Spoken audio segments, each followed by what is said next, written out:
جی بسم اللہ الرحمن الرحیم۔ صحیح بخاری کتاب المناقب، چلیں کتاب باب المناقب۔ كتاب المناقب. وقول الله تعالى يا أيها الناس إنا خلقناكم من ذكر وأنثى الآية وجعلناكم شعوبا الآية وقبائل لتعارفوا إن أكرمكم عند الله أتقاكم. وقوله واتقوا الله الذي تساءلون به والأرحام إن الله كان عليكم رقيبا. وما ينهى من دعوى الجاهلية الشعوب النسب البعيد والقبائل دون ذلك. جی امام بخاری نے باب باندھا ہے کتاب المناقب، باب المناقب، ٹھیک ہے۔ پھر اللہ تعالیٰ کی قرآن مجید کی آیت لے کر آئیں، یا ایھا الناس انا خلقناکم من ذکر و انثی۔ مناقب یہ منقبت کی جمع ہے، مکارم کو کہتے ہیں۔ مکرومہ کسے کہتے ہیں؟ ما یکرم بہ الرجل، وہ صفات جن کے ذریعے انسان کی عزت کی جاتی ہے، اچھی صفات۔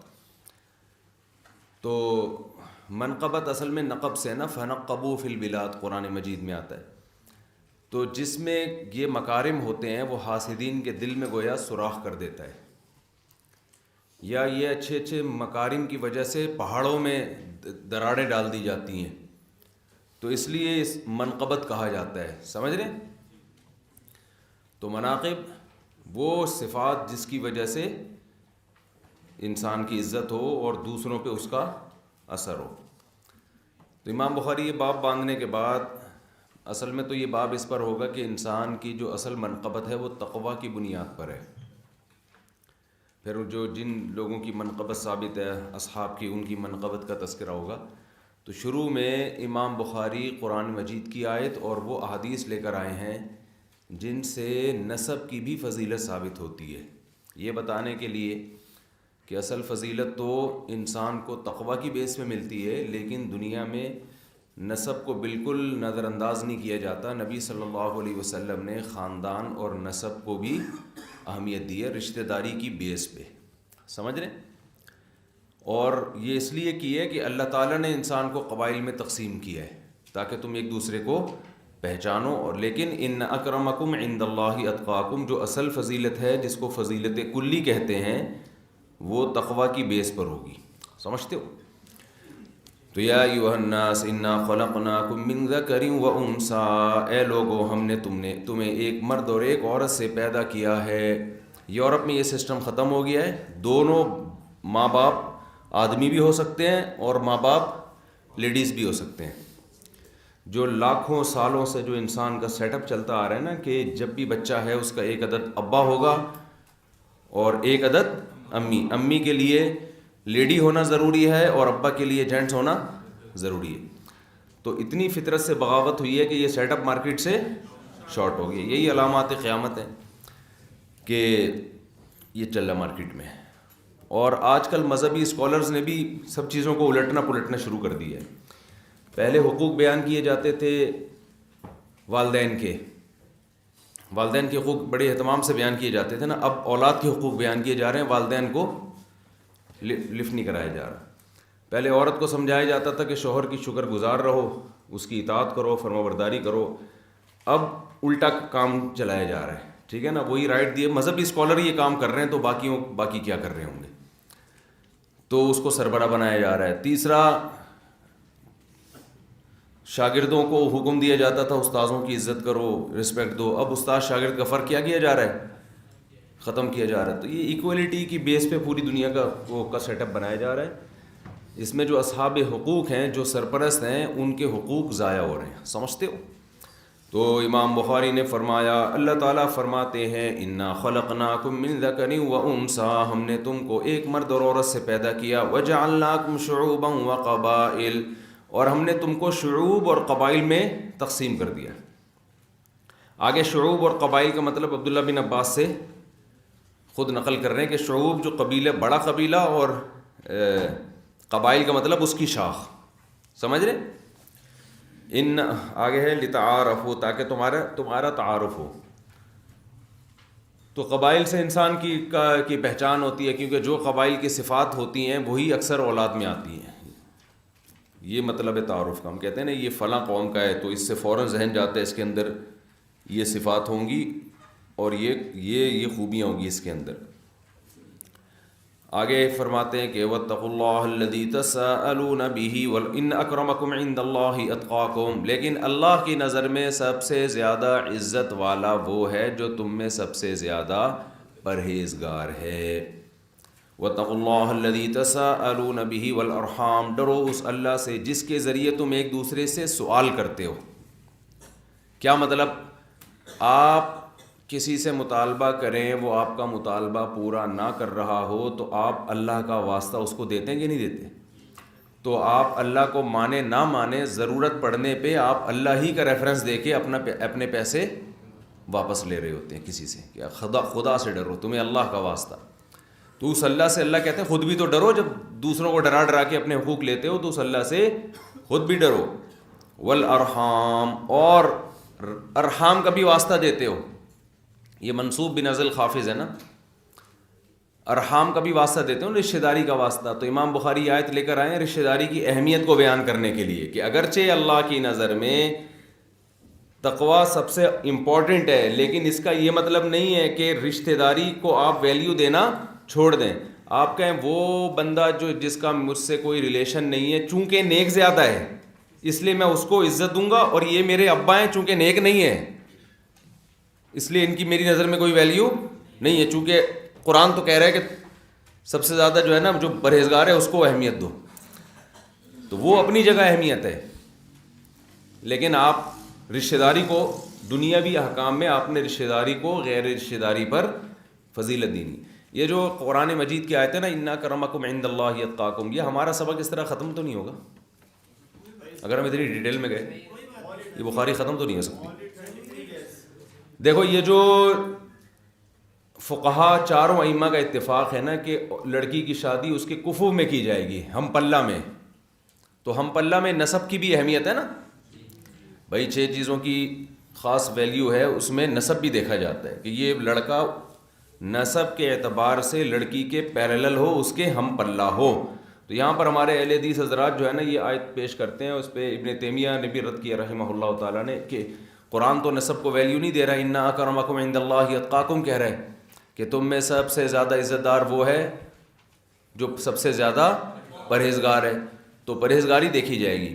تو اس کا جواب یہی ہے کہ دنیاوی احکام میں رشتہ داری، نسب، عہدہ، ان تمام چیزوں کی ویلیو ہے۔ یہ جو ہے ان اکرمکم عند اللہ اتقاکم، یہ آخرت کے اعتبار سے ہے، تو اس کو سمجھیں۔ ایک ہوتی ہے فضیلت کلی، ایک ہوتی ہے فضیلت جزوی۔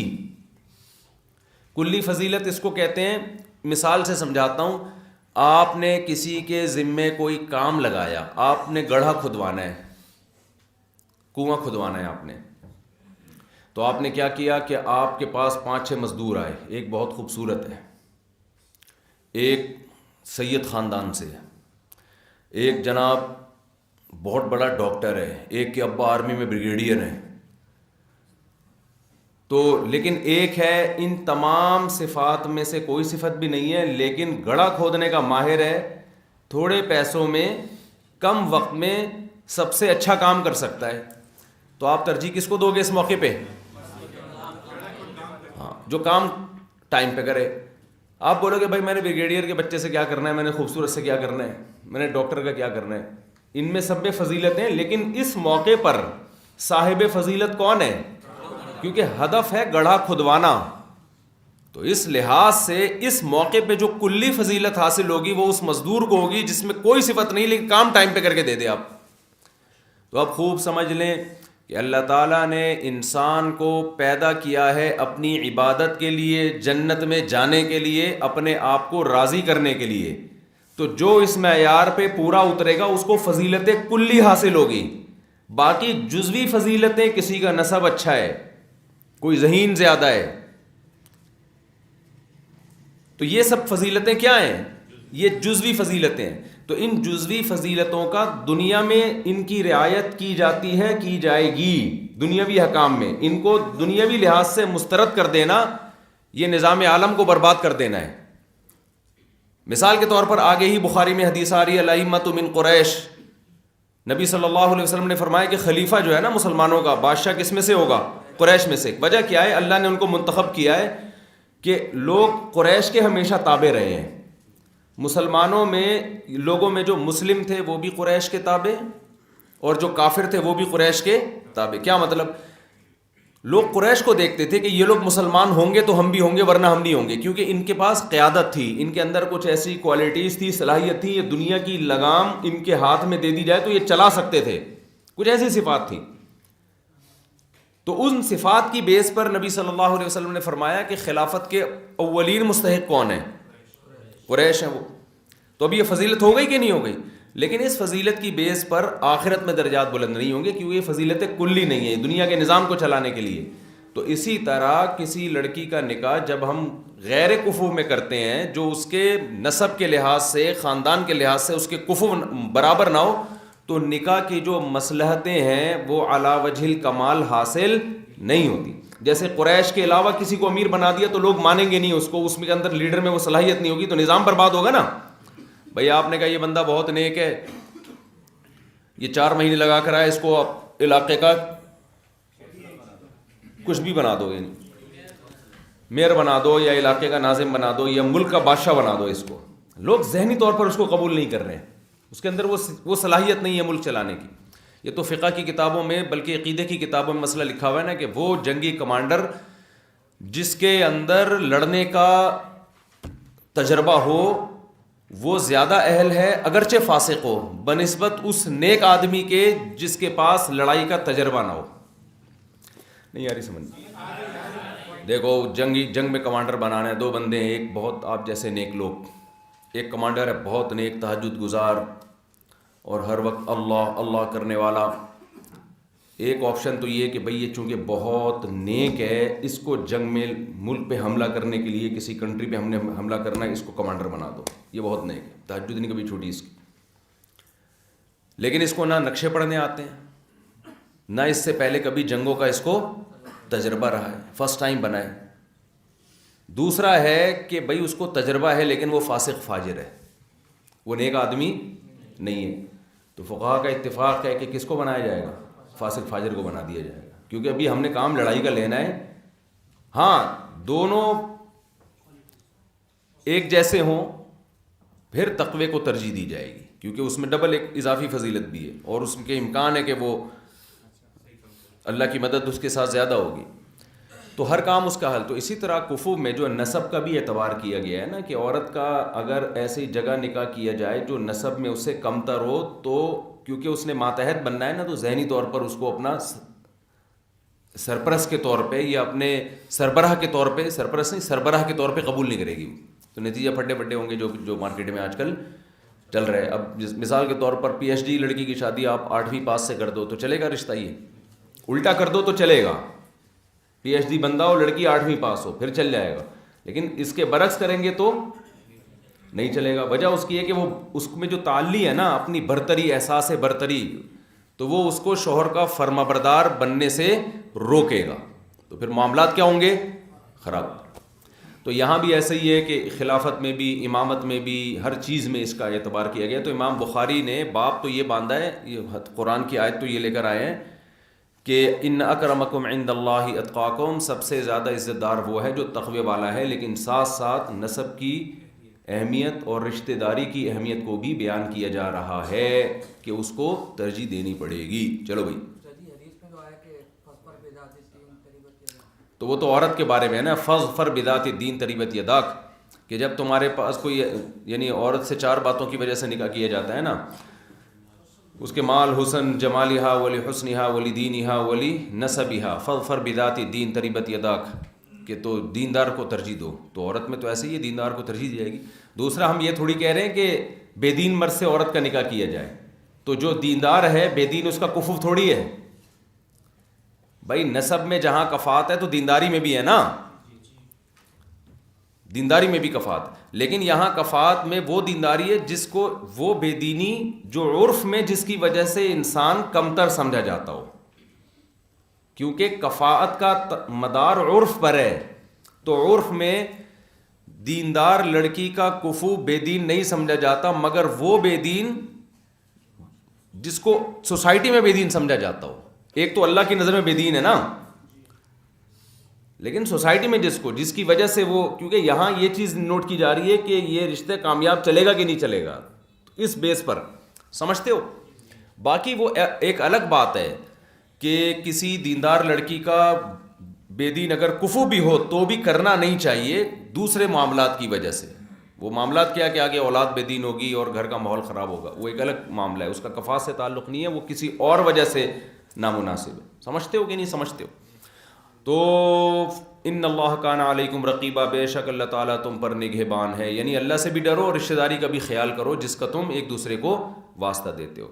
وما ینہا عن دعوی الجاہلیہ، امام بخاری نے جو باب باندھا ہے اس سے متعلق بھی حدیثیں ہیں جن میں جاہلیت کے دعوے سے روکا گیا. جاہلیت کا دعویٰ کیا تھا؟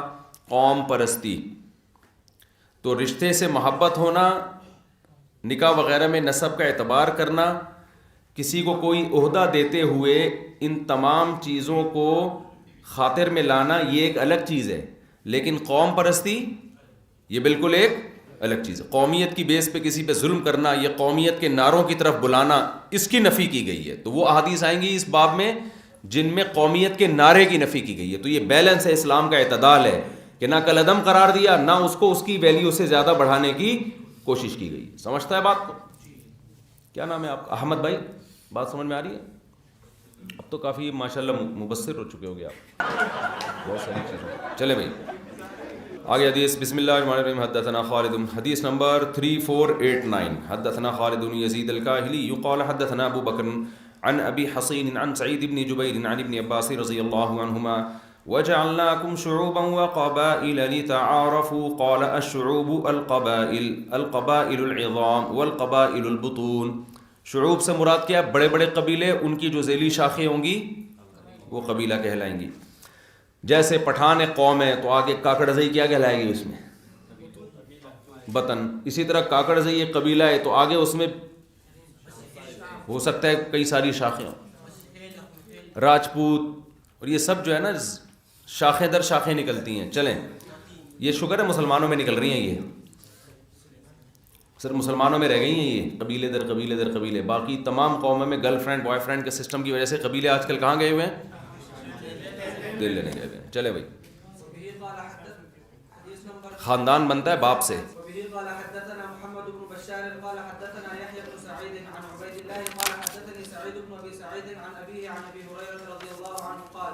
قيل يا رسول الله من أكرم الناس؟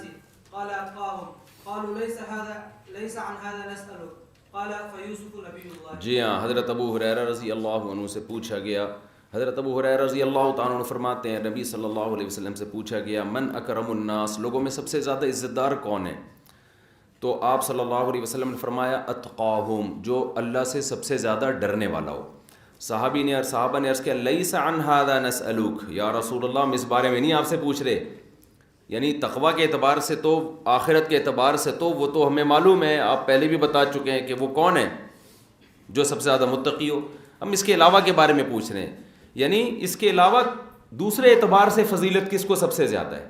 تو پھر آپ صلی اللہ علیہ وسلم نے فرمایا یوسف نبی اللہ، یوسف جو اللہ کے نبی تھے.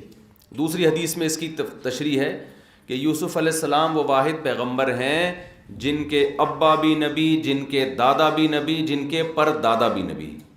ابراہیم خلیل اللہ علیہ السلام کے بیٹے اسحاق علیہ السلام کے بیٹے یعقوب علیہ السلام کے بیٹے یوسف. تو کیا مطلب اس لحاظ سے سب سے افضل کون ہے؟ یوسف علیہ السلام، نسب کے اعتبار سے کہ نبی کے بیٹے، پھر وہ نبی، پھر نبی، پھر نبی. چلیں تو اس سے پتہ چلتا ہے کہ بھئی نسب بھی ایک، لیکن اس سے جو دوسری قوموں میں جو نسب کیا نا، جیسے ہندوؤں میں بھی ہوتا ہے، مختلف قومیں ایک قوم کو دوسری قوم پہ ترجیح دیتے ہیں. تو اسلام میں جو کسی قوم یا نسب کو دوسری قوم پہ ترجیح ہے نا، اس کی وجہ وہ نہیں ہے جو ہندوؤں میں پائی جاتی ہے. ان کے ہاں تو ایک قوم اگر غلط ہے تو وہ انہوں نے ایک فرض کر لیا ہے کہ یہ اس خاندان میں جو بھی پیدا ہوگا وہ کیا ہوگا؟ وہ گھٹیا ہوگا. یہاں جو فضیلت انبیاء کی اولادوں کی بیس پہ، یا صلحاء آپ کے خاندانوں میں گزرے ہوں، تو اس بیس پہ قوم کو قوم پہ ترجیح ہوگی. یعنی اس کی بھی اصل عمل ہی ہے. دیکھو یہ میں اس کو سمجھاتا ہوں، فقہ کا اصول ہے کہ جب سبب ظاہر پر اطلاع ممکن، سبب حقیقی پر اطلاع ممکن نہیں ہوتی تو سبب ظاہر کو سبب حقیقی کے قائم مقام بنایا جاتا ہے. یہ پڑھا ہے نا آپ نے.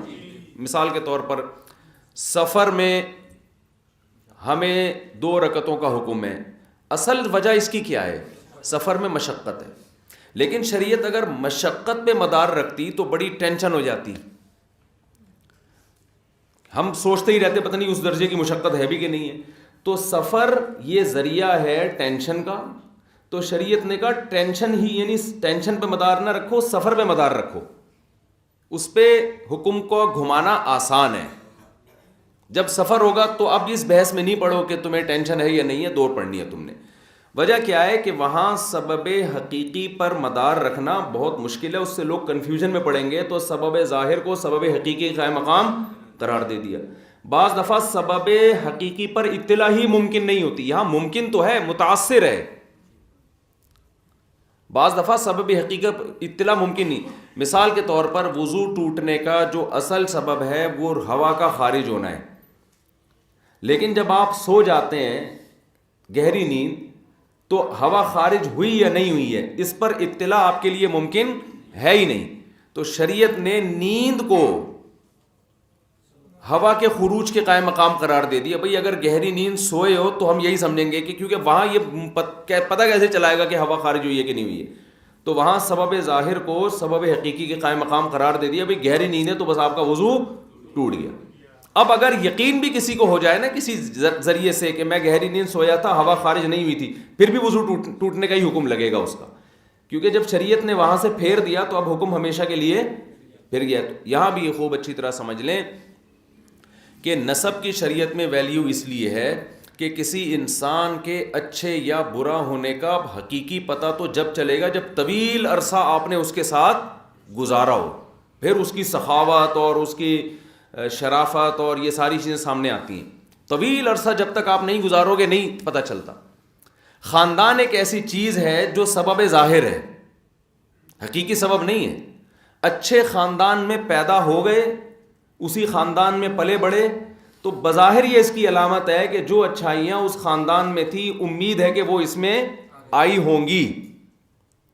ایسے خاندان میں پیدا ہوئے جو چور اچکے مشہور ہیں، گھٹیاں ہیں، کنجوس ہیں اور برائیوں میں مشہور ہیں، تو ایسی قوم یا ایسے خاندان میں اگر آپ پیدا ہو گئے تو ظاہر یہی ہے کہ یہ خرابیاں آپ کے اندر، بولو نا کیا ہوگی، آئی ہوں گی. ظاہر یہی ہے نا کہ یہ خرابیاں آپ کے اندر آئی ہوں گی. تو ہم اول نظر میں جو کسی کا انٹروڈکشن ہوتا ہے نا، تعارف ہوتا ہے، وہ اس کے اعمال دیکھ کے نہیں ہوتا، وہ دیکھنے کے لیے تو بہت ٹائم چاہیے. اول نظر میں ہوتا ہے اس کی قوم اور اس کے خاندان کو دیکھ کے. تو اب دنیا تو چلانی ہے نا ہم نے. یا تو ہم کہیں کہ اچھا ہونے کا بہت سارے شریعت میں کام ایسے ہیں جن میں جب تک سامنے والے کو آپ یہ جج نہیں کریں گے تو آپ فیصلہ ہی نہیں کر سکتے. اور حقیقی جج کرنے کے لیے اس کے ساتھ طویل ٹائم چاہیے آپ کو. اور اس کی بہترین مثال نکاح ہی ہے. اب کوئی کسی نے آپ کے خاندان کی لڑکی کا رشتہ مانگا تو آپ کے لیے یہ فیصلہ کرنا کہ اچھا ہے یا نہیں ہے، اس کے لیے تو طویل ٹائم چاہیے نا. تو اس طویل طوالت سے بچنے کے لیے ہم سب سے پہلے کس چیز کو دیکھ لیتے ہیں؟ بھائی خاندان کیا ہے، ابا کیا کرتے ہیں، اماں کہاں کس خاندان کی ہیں. تو اب تو یہ فرق ختم ہوتا جا رہا ہے نا. لیکن پہلے تو یہ بہت زیادہ خاندانوں میں چلا آتا تھا.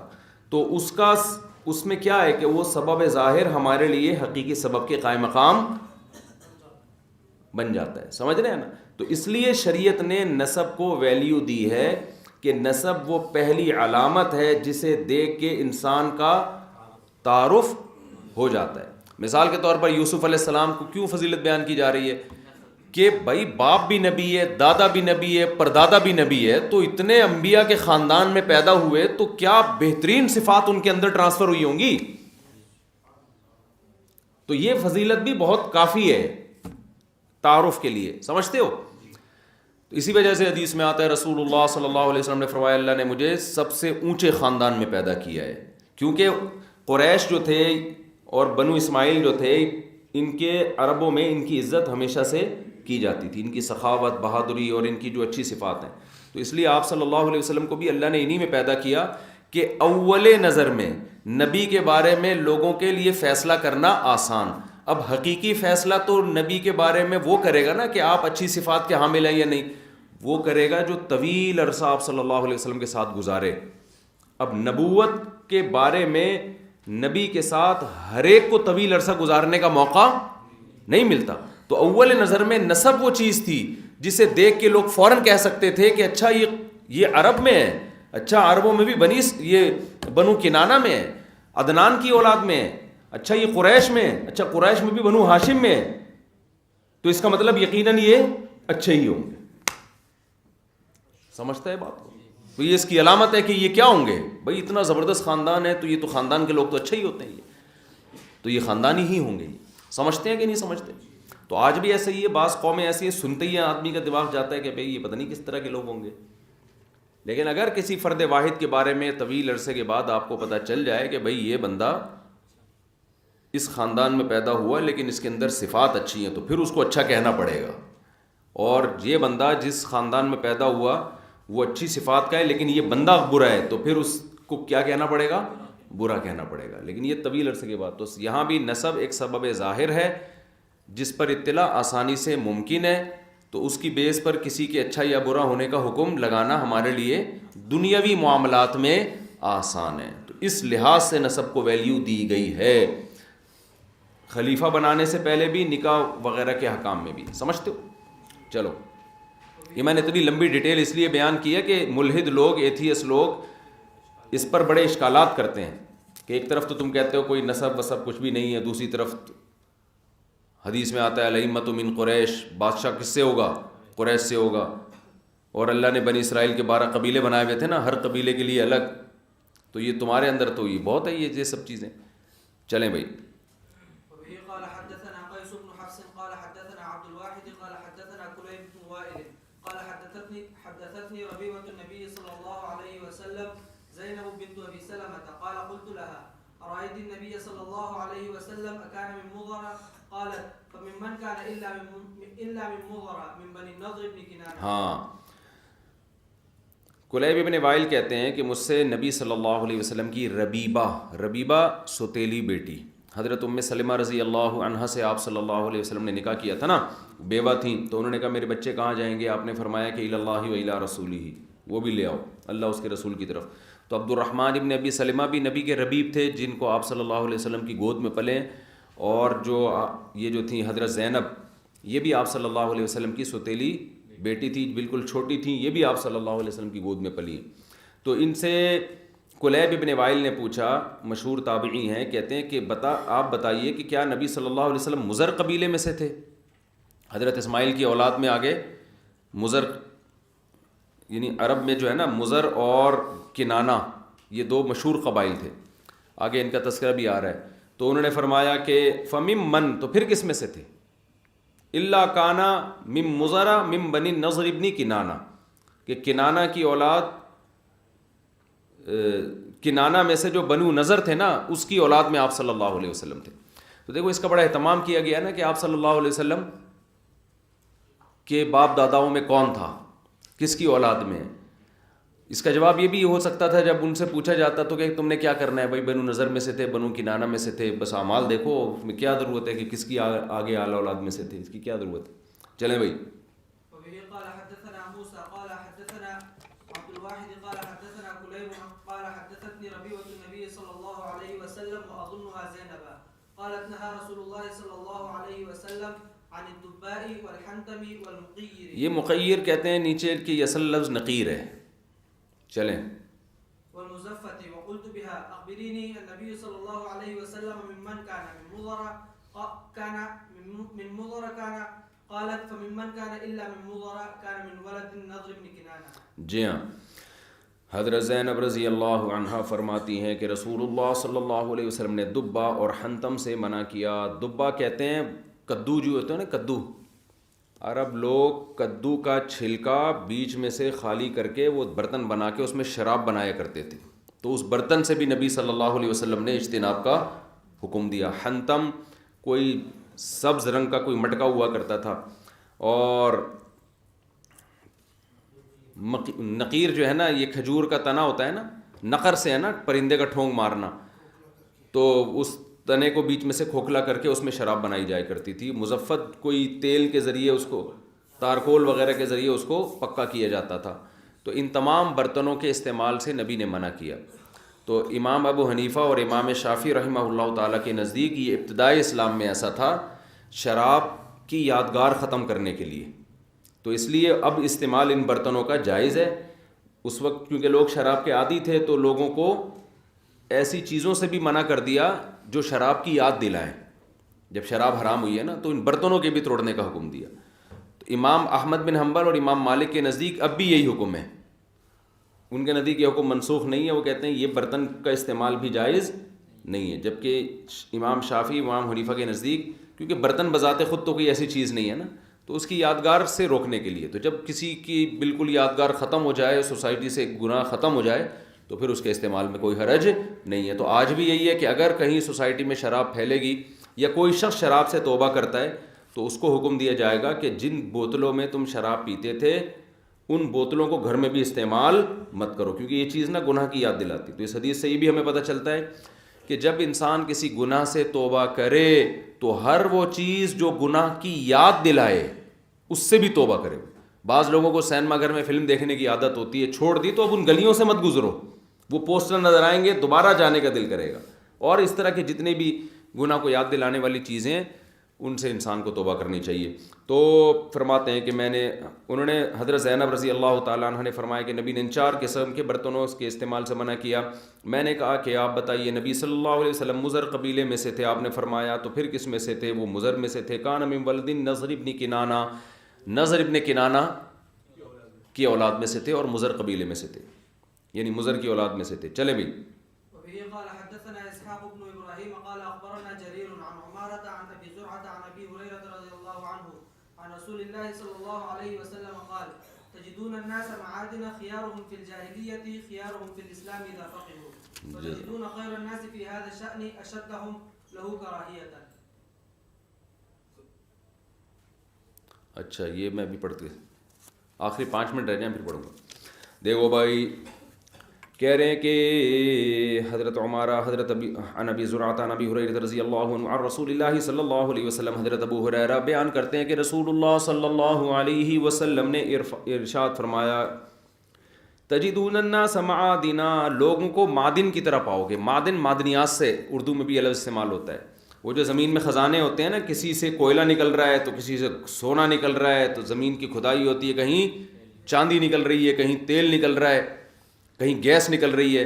تو آپ نے فرمایا کہ لوگ بھی معدن کی طرح ہیں. لوگوں سے مراد لوگوں کے جو خاندان اور قبائل ہیں. تو جیسے سونے کی کان سے سونا نکلتا ہے نا, تو ایسے ہی اچھے خاندانوں میں جو لوگ پیدا ہوتے ہیں وہ بھی کیا ہوتے ہیں؟ اچھے ہوتے ہیں. جیسے آپ سب لوگ ماشاء اللہ, عظمت والے, حسن. تو اس لیے آپ نے فرمایا خیارہم فی الجاہلیت خیارہم فی الاسلام, جاہلیت میں جو بہتر تھے اسلام میں بھی وہی بہتر ہیں, کیونکہ خاندان تھوڑی چینج ہوا ہے. ایسی زبردست حدیث ہے یار. اب سوال پیدا ہوتا ہے جاہلیت میں وہ بہتر کیسے ہو گئے؟ وہ تو کافر تھے. اصل میں کچھ صفات انسان میں ہوتی ہیں جو ایسی صفات ہوتی ہیں کہ پوری دنیا میں ان کو بہتر مانا جاتا ہے. جیسے غیرت کا ہونا, یہ بہتر صفت ہے یا نہیں ہے؟ اور بہادری کا ہونا, سخاوت کا ہونا, رشتہ داری جوڑنے والا ہونا, جھوٹ سے بچنے والا ہونا, وفاداری, یہ چاہے کافر ہو چاہے مسلم ہو, جن میں بھی یہ صفات ہوں گی تو وہ کیا کہلائیں گے؟ اچھے. غیرت لیس ہونا, جھوٹا ہونا, 2 نمبر ہونا, منافقت اور بزدلی اور کنجوسی, بے وفائی, یہ بعض قوموں میں یہ صفات ہوتی ہیں. تو خیارہم فی الجاہلیتی کا مطلب یہ ہے کہ کچھ لوگ ایسے تھے جو جاہلیت میں بھی اچھے سمجھے جاتے تھے, یعنی لوگ ان کو فالو کرتے تھے اگرچہ وہ مشرک تھے, بت پرست تھے. وجہ کیا تھی؟ ان میں غیرت بہرحال, بولو نا. جیسے حضرت ابو طالب ہیں تو صحیح مسلم کے مطابق ان کی موت کفر پر ہوئی ہے, لیکن ان کے اندر یہ تمام صفات غیرت, بہادری, سخاوت, صلہ رحمی, یہ تمام کی تمام صفات ان کے اندر موجود تھیں. تو خالد ابن ولید جب کفر کی حالت میں بھی تھے, خالد بن ولید کے بھائی تھے ولید ابن الولید. یہ غزوہ بدر میں قید ہو گئے تھے. غزوہ بدر میں مسلمانوں سے لڑنے آئے تھے تو قید ہو گئے تھے. تو ان کو خالد ابن ولید رضی اللہ تعالیٰ عنہ نے, اس وقت وہ بھی کفر میں تھے, ان کو فدیہ دے کے چھڑایا. تو مشرکین مکہ نا ان کو بڑی بھاری رقم دے کے ان کو چھڑوا کر لے کر گئے ہیں. ان پر کتنا بڑا احسان کیا نا, اور یہ وہاں جا کے مسلمان ہو گئے.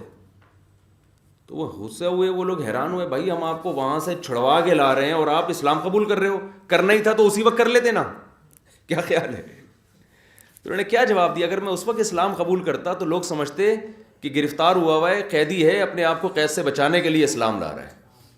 تو اس وقت میں نے اسلام لایا تاکہ اب پتہ چلے کہ میں اپنی مرضی سے, یہ خاندانی ہونے کی علامت ہے یا نہیں ہے. اور ایک طرف یہودیوں میں منافق لوگ تھے, لا الہ ہؤلاء ولا الہ ہؤلاء, ادھر جا رہے ہیں تو ان کے منہ کی بات, ادھر جا رہے ہیں تو ان کے منہ کی, یہ دو نمبری, یہ غیر خاندانی ہونے کی علامت ہے. تو غیرت ان میں تھی. جو بیٹیوں کو زندہ دفن کرتے تھے بہت برا کام تھا, لیکن اس کی بیس کیا تھی؟ غیرت. غلط غیرت تھی, غیرت کا غلط استعمال ہو رہا تھا نا. تو اسلام نے اسی غیرت کا رخ صحیح کر دیا, تو وہ اسی غیرت سے دنیا کے انہوں نے پورا نقشہ بدل کے رکھ دیا کہ بھئی یہ غیرت کہاں استعمال کرنے کی ہے, کہاں اس کا استعمال غلط ہے. کیونکہ عقل کا استعمال وحی کے بغیر ہو رہا تھا نا, غیرت کا استعمال وحی کی تعلیمات کے بغیر ہو رہا تھا, تو غلط ہو رہا تھا. لیکن کسی غیرت مند کی غیرت کو صحیح رخ دینا یہ آسان ہے, بے غیرت کو غیرت مند بنانا یہ بہت مشکل کام ہے, یہ بہت مشکل. لوط علیہ السلام کی قوم میں غیرت ہی ختم ہو گئی تھی. ان کی غیرت کو کدھر کچھ صحیح کرتے, وہ لڑکوں سے بدفعلی پر فخر کیا کرتے تھے. بنی اسرائیل میں غیرت ختم ہو گئی تھی. موسیٰ علیہ السلام نے کتنا ان پہ محنت کی ہے, لیکن اپنے پیغمبر کو انہوں نے معاف نہیں کیا الا چند لوگوں کے سوا. تو یہ عرب میں جو ایک بہترین قوم تھی نا, یہ جھوٹ سے نفرت کیا کرتے تھے, اور غیرت مند لوگ تھے, اور سخی لوگ تھے. سخاوت پہ آپ شاعری اگر زمانے جاہلیت کی سنیں تو آپ حیران ہو جائیں گے کہ کتنا فخر کیا کرتے تھے. حاتم طائی اسی میں تو گزرا ہے. تو اس لیے نبی نے فرمایا جو تم میں جاہلیت میں اچھے تھے نا, اسلام لانے کے بعد بھی اچھے کون ہیں؟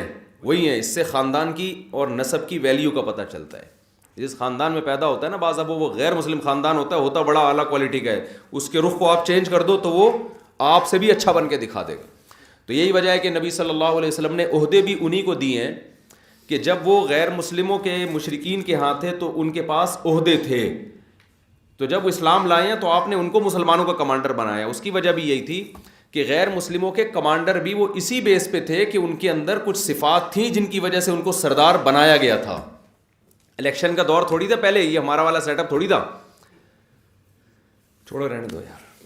او بھائی ہمارا والا سیٹ اپ ہوتا نا تو قوم کے گھٹیا ترین لوگ ہمارے باپ بنے بیٹھے ہوتے اس زمانے میں, الا ماشاء اللہ. تو الیکشن کا جو آج کل سیٹ اپ چل رہا ہے نا, تو یہ وہی سیٹ اپ. پہلے قابلیت کی بیس پہ کچھ نہ کچھ عہدہ ملا کرتا تھا. اب تو کیونکہ لوگوں میں پڑھے لکھے لوگ کم ہیں تو وہ جاہلوں کو سردار بناتے رہتے ہیں. ابھی دیکھو نا الیکشن میں کیا حشر کی ہے, جیتا کوئی اور ہے, کرسی کسی اور کو مل رہی ہے. تو یہ قوم ہے, یہ اعلیٰ خاندان.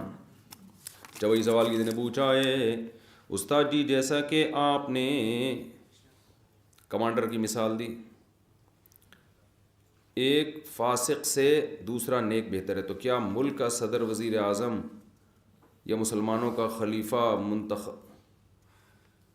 انتخاب کرتے ہوئے بھی اس بات کو ترجیح دی جائے گی, یعنی ایک بندہ بہت نیک ہے لیکن ملک چلانے کا اہل نہیں ہے اور عامل بھی نہیں ہے, جبکہ دوسرا بندہ فاسق ہے لیکن بہت عادل اور ملک چلا سکتا ہے, تو کس کو ترجیح دی جائے گی؟ دیکھو دونوں سیم ہو تو پھر پرہیزگار کو ترجیح دی جائے گی, یہ تو طے شدہ بات ہے. لیکن دونوں سیم نہیں ہوں تو پھر میں نے بتایا ہے کہ جو چلا سکتا ہے, جس میں صلاحیت ہے, اگرچہ وہ فاسق ہو, اس کو ترجیح دی جائے گی, کیونکہ اس کو نیک آدمی کو بنا دیا, چلانے کی صلاحیت نہیں ہے. تو ہر کام آپ نے ایسے اسٹیئرنگ پہ لے جا کے پرہیزگار کو بٹھا دیا, گاڑی چلانی آتی نہیں ہے اس کو. جو کام اپنے لیے پسند نہیں کرتے وہ قوم کے لیے کیوں پسند کر رہے ہو میرے بھائی؟ نہیں یاری سمجھ. آپ نے ڈرائیور ان کی سیٹ پہ بٹھا دیا کہ یہ بندہ 4 مہینے لگا کر آیا ہے, وہ کہہ رہا ہے میں نے تو کبھی گاڑی چلائی نہیں ہے, تو آپ کہ چونکہ نیک آدمی اور یہ گٹکا کھا رہا ہے تو اس کو نہیں میں بٹھاؤں گا. تو وہ گٹکا کھا کے چرس پی کے بھی اگر ڈرائیونگ آتی ہے نا تو اس سے بہرحال بہتر ہے. ہاں دونوں کو ڈرائیونگ آتی ہے, پھر اس کو بٹھاؤ جو 4 مہینے لگا کر آیا اور گٹکا نہیں کھا رہا.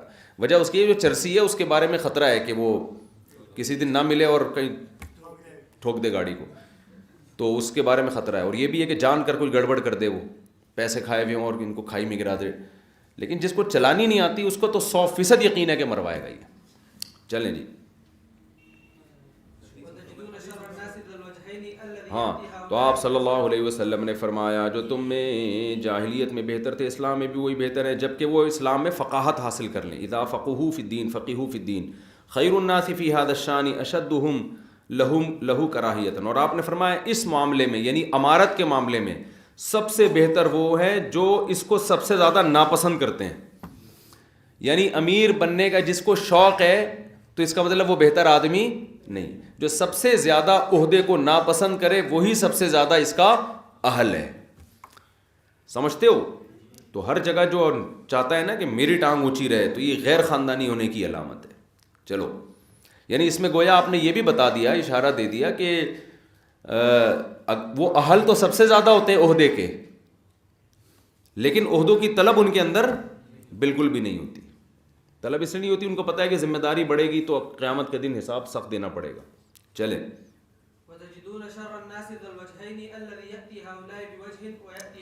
اور آپ نے فرمایا سب سے برا آدمی وہ ہے جو 2 چہروں والا ہے, ادھر ایک چہرے کے ساتھ جاتا ہے ادھر دوسرے چہرے کے ساتھ. یہ بھی غیر خاندانی ہے یا نہیں؟ تو اچھی صفات جو قوموں میں ہوتی ہیں اس میں یہ بھی ہے کہ بھئی جو بات ہے وہ ہے. میں ابھی پیرس میں تھا تو وہاں ایک مذہبی اسکالر ہیں, انہوں نے بیان دیا کہ بہت شدت پسندانہ بہت سخت بیان تھا. میں پوری بات نہیں کروں گا, پھر لوگ پہ پتہ چل جاتا ہے کس کی بات ہو رہی ہے, پھر یوٹیوب پہ کلپ آنا شروع ہو جاتے ہیں. وہاں جا کے گوروں کو خوش کرنے کے لیے بالکل الٹا بیان دیا. ان کو کوئی سیمینار ہوا نا, یہاں تو اتنی شدت پسندی محترم نے مچائی ہوئی کہ آپ کی سوچ سے بھی زیادہ. پیرس تھا یا پتہ نہیں جرمنی تھا واللہ عالم. تو انہوں نے جو ہے نا جب ان کا وہ سیمینار ہوا تو وہاں جو بھی اسکالر جو بھی ان لوگ کے کوئی بھی اسکالر تھا نا گوروں کا, اس نے کھڑے ہو کر کہا کہ یہ بندہ جھوٹ بول رہا ہے. یہ جو ان کا اسکالر ہے نا, اس کی یہ تقریریں دیکھو اور یہ ہمیں خوش کرنے کے لیے ادھر. تو یہ منافقت جو ہے نا اتنی بڑی یہ پکڑی جاتی ہے. ادھر چونکہ قوم میں جذباتی باتیں چلتی ہیں تو یہاں کہ واہ یہ یوں جذباتی تقریریں, یہاں یہ والا منجن بکتا ہے, وہاں یہ والا منجن نہیں بکتا. وہاں ان کو خوش کرنے کے لیے بالکل ہی مسئلہ الٹا کر کے بیان کیا جا رہا ہے. تو وہ بھی انگریز عورت تھی, اس نے پکڑ لیا, اس نے بولا یہ یہاں جو جھوٹ کتنا اسلام کو بدنام کیا نا. وہ کیا کہیں گے یار یہ دیکھو یہ تو غیر خاندانی لوگ پھر مسلمانوں میں بھی ہوتے ہیں.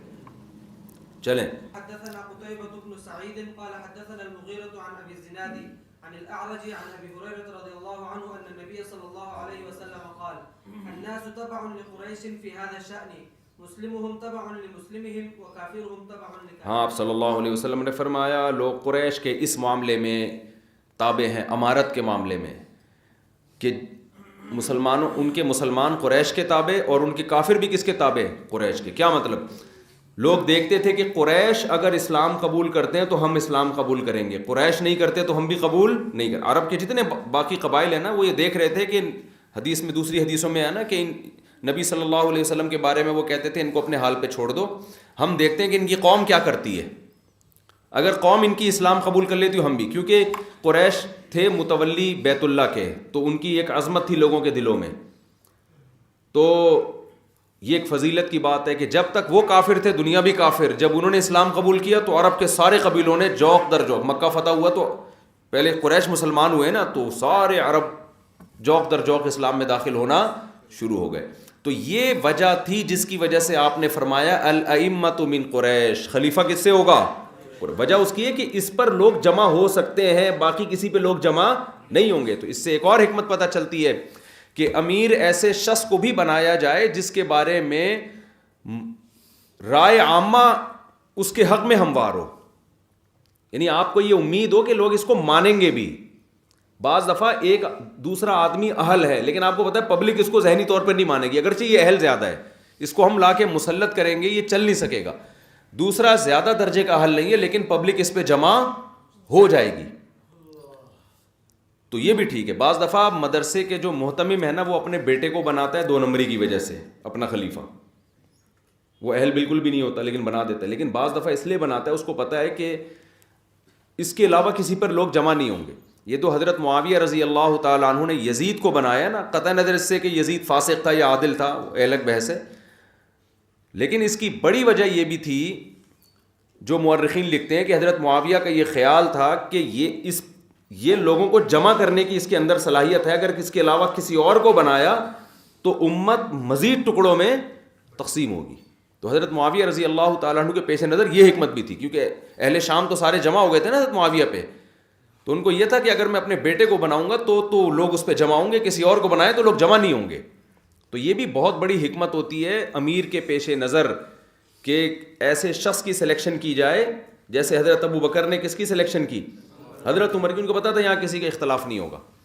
تو حضرت عمر تو 100% اہل بھی تھے, لیکن بعض دفعہ ایک شخص نا اہل بھی ہو تو اس کو اس لیے بنایا جاتا ہے کہ اہل پہ لوگ جمع نہیں ہوں گے, دوبارہ تلواریں چلنا شروع ہو جائیں گی. تو حضرت معاویہ کی سیاست تو مشہور ہے, سیاست میں حضرت معاویہ رضی اللہ تعالیٰ عنہ کا مقام مشہور ہے. اس پر پھر کسی وقت انشاءاللہ بات کریں گے, بھی ہمارا سبق رہ جائے گا. چلیں, جس پہ بہت ساری احادیث ہیں, دلائل ہیں کہ سیاست میں حضرت معاویہ رضی اللہ تعالیٰ عنہ کا مقام مشہور. اس کی سب سے بڑی دلیل یہ کہ حضرت ابو بکر نے بھی آپ کو عہدہ دیا, حضرت عمر نے بھی عہدہ دیا, حضرت عثمان نے بھی عہدہ دیا آپ کو. اتنی بات تو ثابت ہو جاتی ہے نا, کچھ تو آپ کے اندر سیاسی بصیرت تھی کہ تینوں بڑے بڑے ائمہ آپ کو کوئی عہدہ دے رہے ہیں, تو کچھ تو دیکھا ہوگا نا انہوں نے. چلیں بھائی, والناس معادن خيارهم في الجاهلية خيارهم في الإسلام إذا فقهوا يجدون من خير الناس أشد الناس كراهية لهذا الشأن حتى يقع فيه. ہاں, اور سب سے بہتر لوگوں کو تم امارت میں دیکھو گے کہ وہ سب سے زیادہ اس کو ناپسند کرتے ہیں, حتیٰ یقع فیہ, یہاں تک کہ وہ اس میں گر جائے, یعنی مجبوراً اس کو امیر بنا دیا جائے. لیکن یہ یاد رکھو, اس سے وہ امارت مراد ہے جو حب دنیا یا حب جاہ کی وجہ سے کوئی امیر بننا طلب کرے. اگر کوئی امیر بننا اس بیس پہ طلب کرے, اس کو پتہ ہے کہ اگر میں نے امارت کا عہدہ قبول نہیں کیا تو اتنے نااہل لوگوں کے ہاتھ میں یہ چلا جائے گا جس کی وجہ سے امت مسلمہ کا بیڑا غرق ہو جائے گا. تو پھر ایسی صورت میں امارت کا طلب کرنا ناجائز نہیں ہے, پھر تو واجب ہے. تو یہ وہ طلب مراد ہے جو حب جاہ کی وجہ سے ہو. سمجھتے ہو کہ بہت سارے باصلاحیت لوگ موجود ہیں, آپ خام میں اپنے ٹانگ اونچی رکھ کے آپ چاہتے ہو کہ مجھے, جیسے حب جاہ کے مریض ہر جگہ آپ کو ملیں گے, مسجدوں میں بھی ملیں گے, دفتروں میں بھی ملیں گے, ہر جگہ کوشش ہوتی ہے میں نمایاں ہوں سب سے آگے. تو لیکن اگر کسی بڑے نقصان سے کسی کو, اس کی مثال ہے جیسے بھائی جہاز اڑانا ہے, پائلٹ کو پتہ ہے کہ نااہل آدمی کو لے جا کے سیٹ پہ بٹھا دیا ہے, تو وہ گھنا بن کے بیٹھا ہوا ہے, آج جی میں خاکسار, میں کہاں اڑا سکتا ہوں, یہ ٹانگیں چلاتے رہے ہیں ہمیشہ سے, رکشا بھی چلاتے رہے تو یہ بڑے ہیں. تو ایسے موقع پہ تو بھائی آپ اس سیٹ کو کیا کرو گے, پھر تو مجبوری ہے. پھر یہ حب جاہ کی وجہ سے نہیں ہے, یہ قوم کو مصیبت سے نکالنے کے لیے. تو اس بیس پر کوئی عمارت طلب کرتا ہے تو وہ انشاءاللہ گناہگار نہیں ہوگا. چلو بھائی یار, یہ تو پھر ختم ہی نہیں ہوگی کتاب ہماری.